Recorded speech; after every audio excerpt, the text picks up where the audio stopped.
welcome to the online class of class 8 data representation. We were actually discussed how we represent the data in different ways like histogram, double graph, graphically, tally marks, and other things. We represent the techniques how we are representing the data.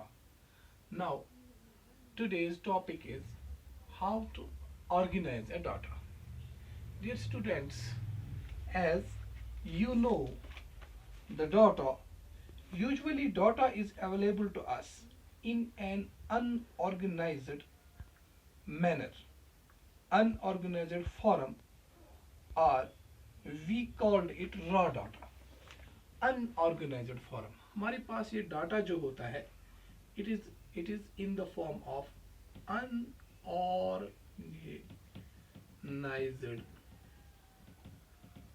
form, which is also called raw data. अब हमारे पास जो ये data available है, ये unorganised form में हमारे पास मौजूद रहता है, जिसको हम रॉ डाटा भी कहते हैं. अब इस रॉ डाटा को हमें ऑर्गेनाइज करना है, एक ऐसी शक्ल इसको देनी है ताकि हम इस पे एनालाइज करके इसके जो मुवाफिक रिजल्ट हैं, इसको फिर इम्प्लीमेंट करके इसके जो मुवाफिक रिजल्ट हैं वो हम सामने ला सकें, अपनी कोशिश को कामयाब बना सकें. जो what we are having data available, that is at the first instant we are having it available in unorganized form, or we call it as the raw data. अब हमें इसको ऑर्गेनाइज करना है, इसमें एनालिसिस करके हमें ऑर्गेनाइज, पहले step में हमें firstly we have to organise it, that is actually the organising data. इसके लिए क्या करना है हमें? To draw meaningful inferences, we need to organize the data systematically. For example, a group of students was asked for their favorite subject. The results were as listed below.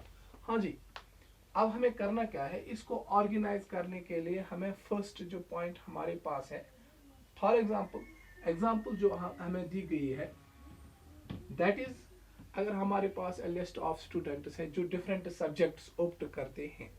For example, कौन कौन सा subject वो opt करते हैं? That is arts, maths, science, English,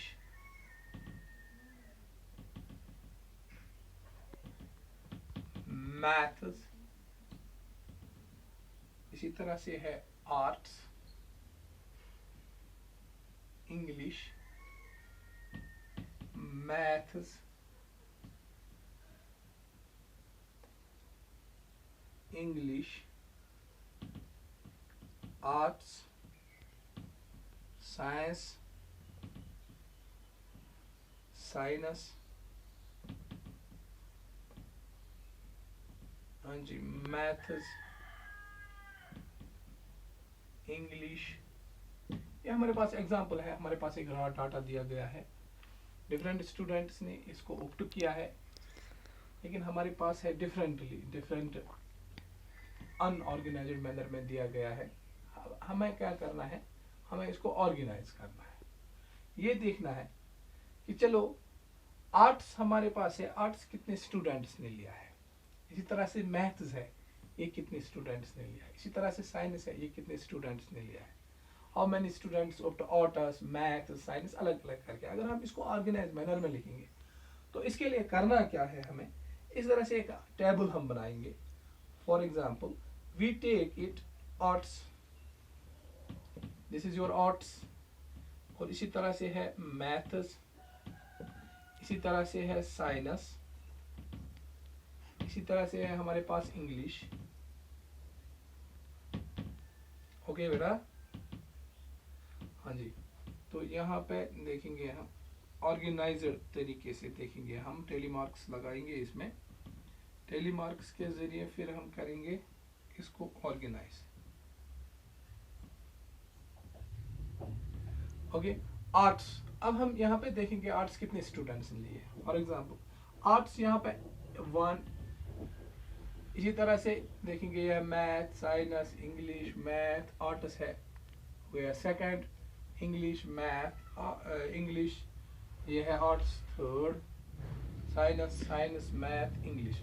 तो 3 student ने यहाँ पे 3 स्टूडेंट्स ने ऑप्ट किया है, they opted the arts, that is why we write here in the tally that is 1, 2 and 3 students opt arts. इस तरह से अगर हम देखेंगे मैथ्स, यहाँ पे मैथ एक ने लिया है, math second, math third, English, science, math fourth. यहाँ पे मैथ जो है 4 स्टूडेंट इसने ऑप्ट किया है, 1, 2, 3 and 4। हाँ जी, like wise that we will take the science एक ने लिया है यहाँ पे science, 1, 2, 3 and the 3 students opted science, 1, 2 and 3 they opted the science। इस तरह से हमारे पास है, we are having here English, तो हमारे पास इंग्लिश के कितने हैं, English 1, 2, 3, 4, same as the maths, 4 we are having here 4 students in English, 1, 2, 3 and 4। इस तरह से हमारा जो ये unorganised form of the raw material जो हमारे पास मौजूद है, रॉ डाटा जो हमारे पास मौजूद है, इसको हमने ऑर्गेनाइज करके अलग अलग करके हमने यहाँ पर लिखा।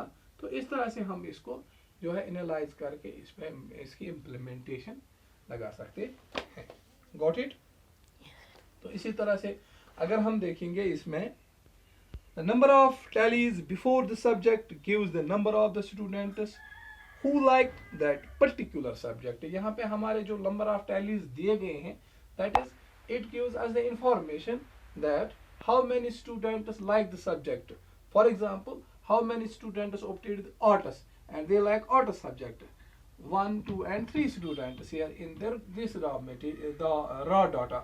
तो इसी तरह से secondly we are having here maths, how many students take the maths, that is 1, 2, 3 and 4 students take the maths, that is our from our raw data we calculated from our raw data and after the analysis first step में हमने इसको देखा कि 4 students ने maths को choose किया है, they opted the maths and they like the maths। इसी तरह से साइंस में भी और इंग्लिश में भी अलग अलग स्टूडेंट्स ने लिए हैं। तो इस तरह से हमने टेली इसको टेली लगा के दिया है कि कौन से कितने स्टूडेंट्स कितने सब्जेक्ट्स को लाइक करते हैं। This is known as the frequency of the subject. Frequency gives the number of times that a particular entry occurs. And जो ये पूरी सिस्टम है, पूरा जो यहाँ पे हमने लिया है, that is actually called frequency. Frequency of the particular subject। Okay, got it? Frequency of the particular subject। And here we understand that we learn that arts is having 3 as their frequency and maths 4। इसी तरह से कितने tele marks यहाँ पे लगाए हैं, 3, और यहाँ पे भी 3 टेली मार्क्स दिए हैं। That is why we call it that arts is having 3 frequency, math is having 4, science 3 and English 3। This is the frequency of the particular subject and we put the tallies here in front of the subject। How many students take the subject, it gives us the this clear information about the subject, how many students like the subject। That is actually this organizing the data। That is your first step, how to organize the data or raw data। Okay,